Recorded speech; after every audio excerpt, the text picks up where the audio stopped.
Forget about those dank new Star Trek series. We're going to take you back to a time when Trek ruled the sci-fi day.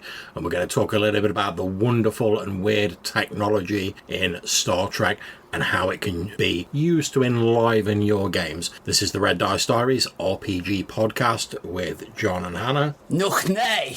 Make it so.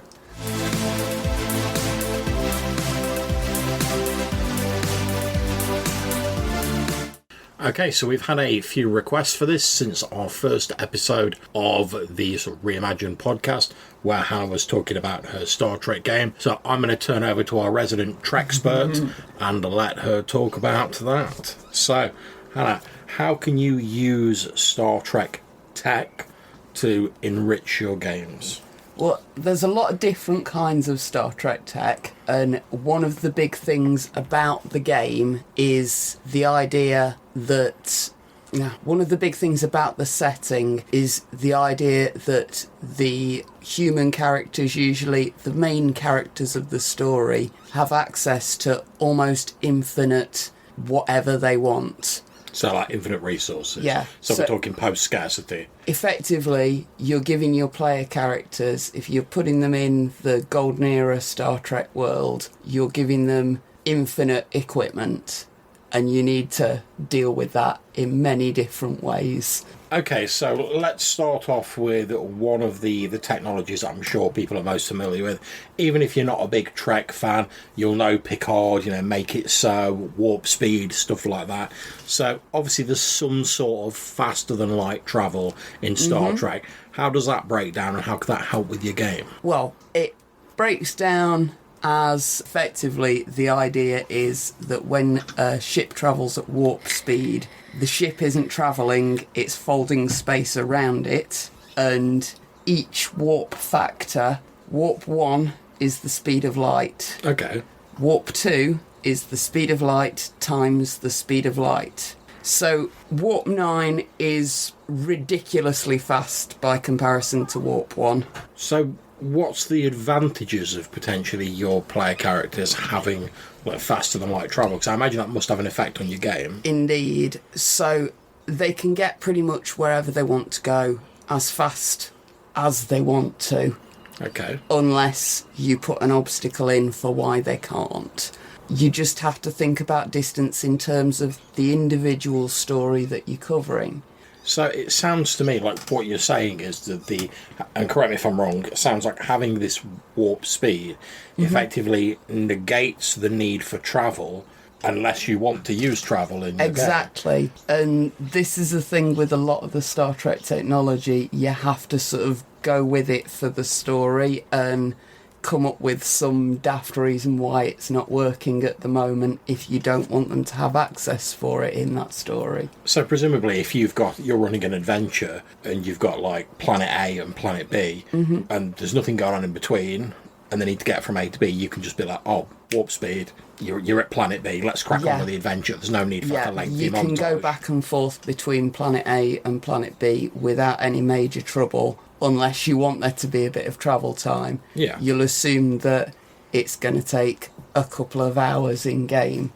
It's also about relative speed. So if the Federation has ships that travel at warp 9 and the Cardassians have ships that travel at warp 9.1, exactly.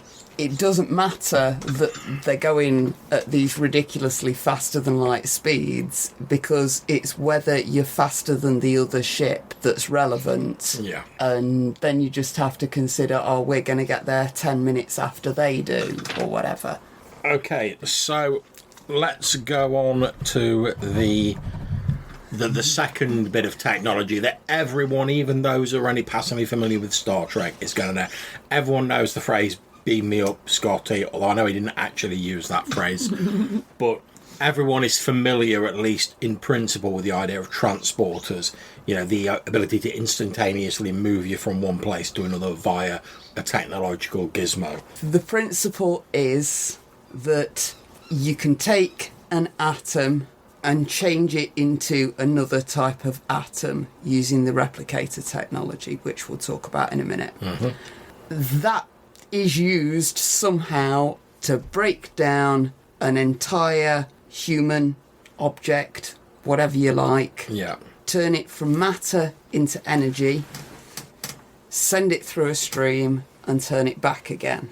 There is some debate about whether or not you're breaking down one human being and creating another. Yeah, because I was going to say, I've heard the theory that, the transporter actually just, destroys the original and makes, a perfect copy on the other transporter pad. And I know there's episodes that seem to suggest that's right and others that don't. Yeah, it's very philosophical, and a lot of it depends on whether you believe in a soul or not, and a lot of it depends on which particular instance you're talking about. So the two that are most sort of relevant in this question, when people ask about this question, examples that you see are when Commander Riker, while he was Lieutenant Riker, before he was ever on the Enterprise, was on a planet where it was very difficult to transport people. The transporter beam wasn't quite working, and the engineer who was operating the transporter came up with this weird solution of sticking another transporter beam on him while the first one was on him. Okay.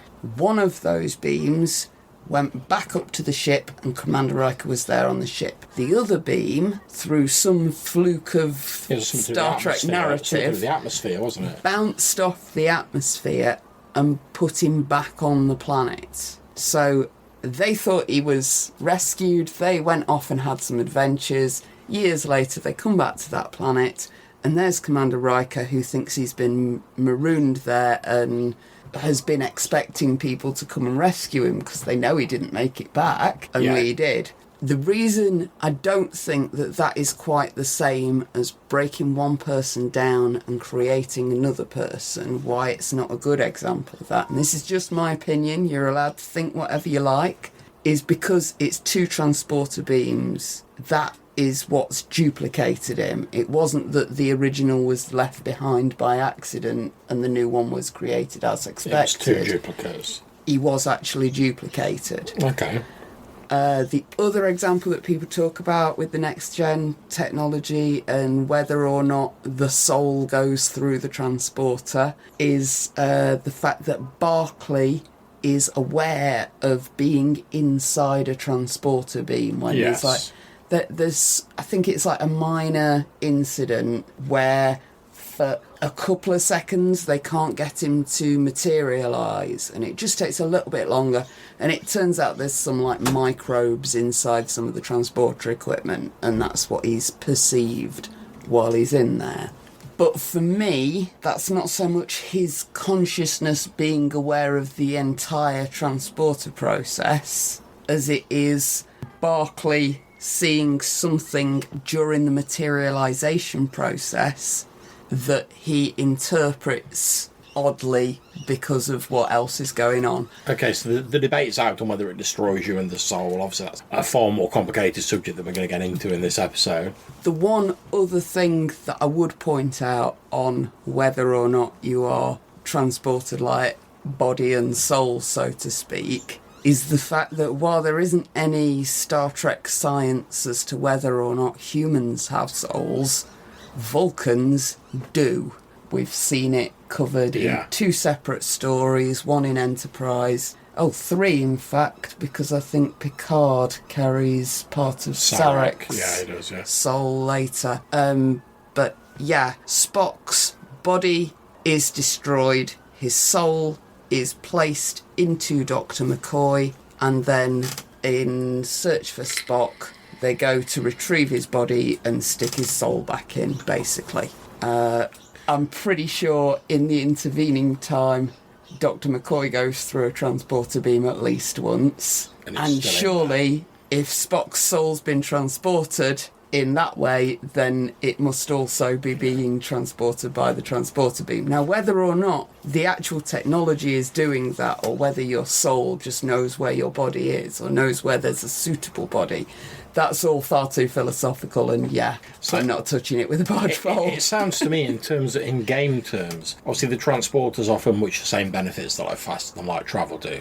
So you don't have to like travel via shuttle from a planet; you can just be beamed up. Indeed. But again, you can always come up with some weird reason why the transporters can't work. Or there's magnetic rocks in the planet or whatever. If you want them to travel by shuttle, but it seems to me from what we've just been talking about, if you wanted to get into the more sort of philosophical side of like your game, you don't have to. But if you wanted to, this might be a good way to start sort of sliding that in. There's a lot of material there that you could use, and there's other sort of stories if you wanted to do the philosophical stuff. The Vulcans are a really interesting race to look at that stuff for, because so much of their culture is like out there for you to look at on Memory Alpha. Same with the Klingons. Okay, so you mentioned a bit about replicators there. Now, obviously, if you're not familiar with them, I'm sure you probably are, but in Star Trek, they have effectively like a series of like ultra sophisticated 3D printers that can like make whatever you want. So you go up to it and go, "Oh, I'd like a glass of water, temperature 15 degrees or whatever." I can't believe you didn't say tea Earl Grey hot. I'm not as big as a Star Trek person as you, but it can basically manufacture whatever you want, converting energy into matter, is how I understand it, and just like Shazam, there it is. Yep. Now, again, energy into matter and matter into energy. I believe that most of the matter that's used in the food replicators in Federation ships comes from the waste extraction units in said Federation ship. There's a great bit in Enterprise where they're answering questions for kids from a primary school, and the engineer explains how most of the things that come out of the matter replication unit that they're using are made from poop and old shoes. Yeah. Again, matter needs to be there to get broken down into energy, or it uses a lot more energy. Replicators are massive power suckers. That's why on Voyager they spend so much time looking for other sources of food, because they need the replicators to keep repairing the ship, and it costs a lot of energy to keep making cake for everybody. Yeah, because don't they, like, the crew have like rations of like using the replicators for everything? Yeah. And that's one of the things with Voyager that's a little different from many of the other shows, in that the crew do have their own sort of economy there. Yeah. Whereas in Next Gen, basically, if somebody wants something, they go down to the Replimat, they push a couple of buttons, they get the thing. So gifts, for example, become a lot more about just picking a symbolic object than it is about how much you've spent on that object, because you've spent a replicator ration. Yeah. In Deep Space Nine, on the other hand, because they have to work with other economies as well, there's times when Jake Sisko wants to buy something and he can't because he's human and humans don't have money. Because humans don't need money, because humans have replicators and they can get whatever they want whenever they want. Need some of that gold-pressed latinum. Okay, so again, in terms of games, for those you aren't familiar, we're probably going to refer to the phrase post-scarcity here. Yeah. And what that effectively means is, what would the world be like if the sort of daily struggle to acquire things wasn't there? And I know there's a speech in one, I think it's probably Next Gen or original series, where he talks about how humanity is like the need for material things. Oh, there's several. I think you're thinking of Picard explaining it to the woman in First Contact when they're walking away from the Borg. Yeah, and he's saying like the drive to acquire material things isn't part of like the human makeup in their time. And she's like, "Oh, well, what do you do then?" He's like, "Well, we go out and improve ourselves, and we try and find out what's out there." Yeah. So in terms of your game, what effect does that have on your game when effectively... Because obviously, like in a traditional D&D game, which is obviously like more my sort of bag, a lot of the drive is like, right, we're going out to get that treasure. We're going out to like earn that gold. We're going out to do this. If you can just go up to a replicator and be like, "Give me this." how does that affect the game? How does it make it different if the drive to like get stuff is removed from your player characters? Well, obviously it means that a lot more of the game is about the people and how they're interacting with each other.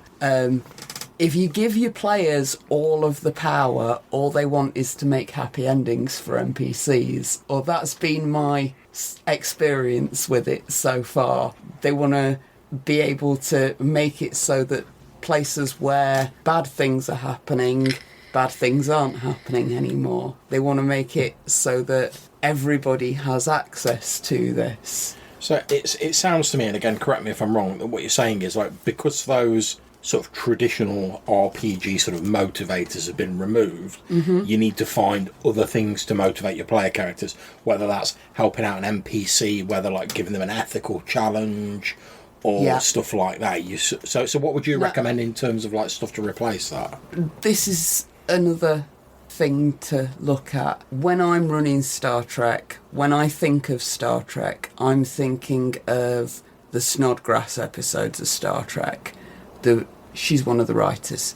The really sort of cerebral ones where nobody fires a shot, but there's something on the line. Like yesterday, I watched that first one with Kayla in, the woman who's Worf's son's mother. Yeah. The stakes in that episode are there's a Klingon ship which has been... its crew's been in stasis for 50 years, so they don't know that the Federation and the Klingons are no longer at war. There's a load of very small, undefended outposts scattered all around the region where they know this ship is, but they don't know exactly where it is. Yeah. And they have to find a way to not kill these Klingon citizens, because they are Klingon citizens, loyal warriors working for the Empire.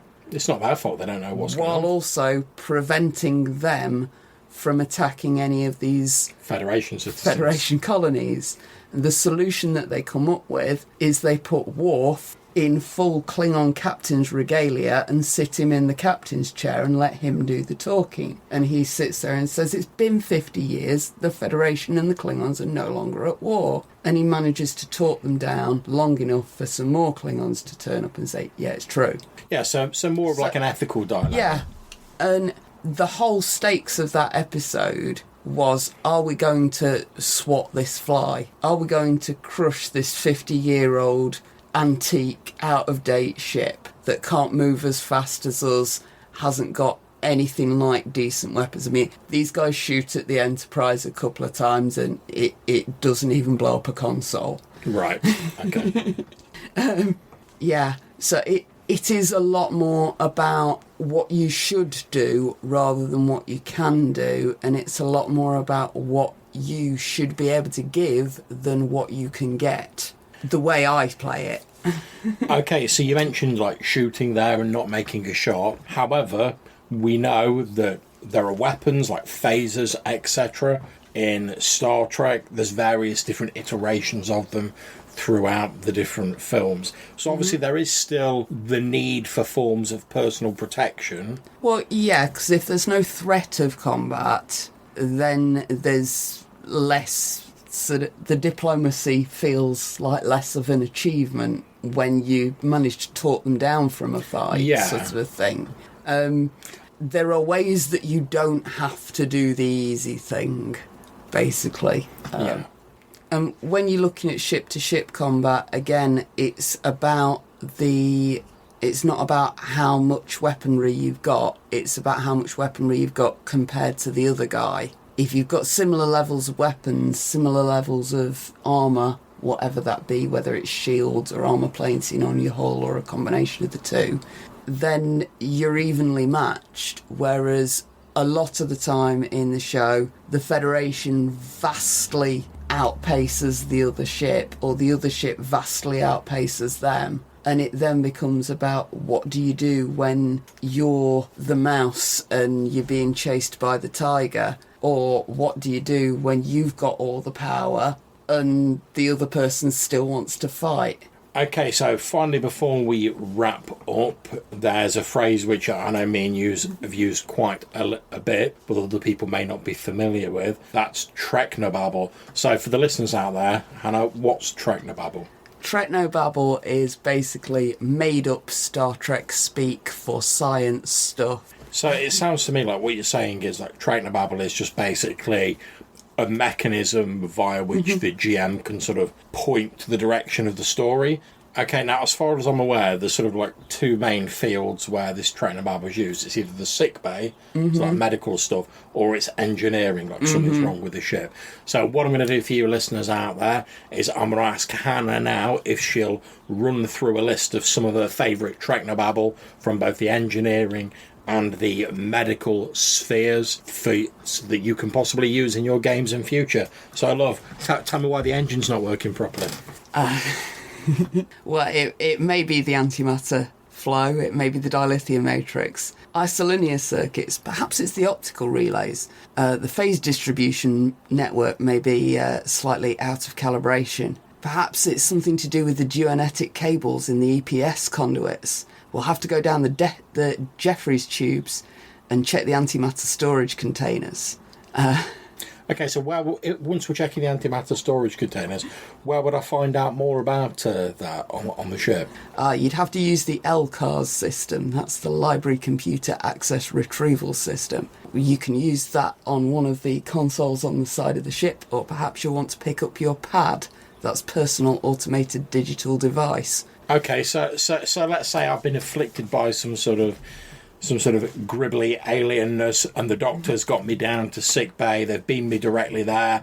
There's a level 4 quarantine field up around me. The doctor's coming in to have a look at me. What sort of things might the doctor be using? Oh, well, obviously I get out my medical tricorder and I maybe want to use a cortical stimulator or a hyperspray.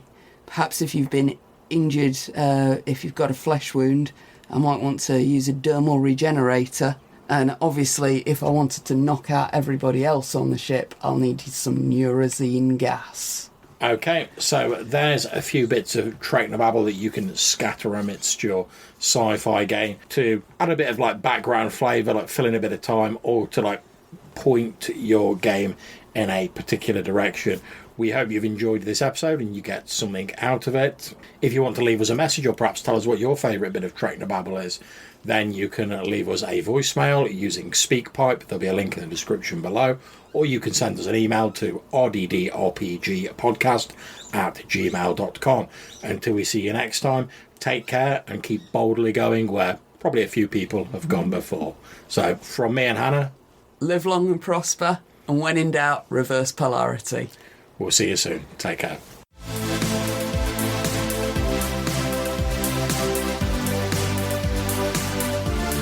Poop and old shoes.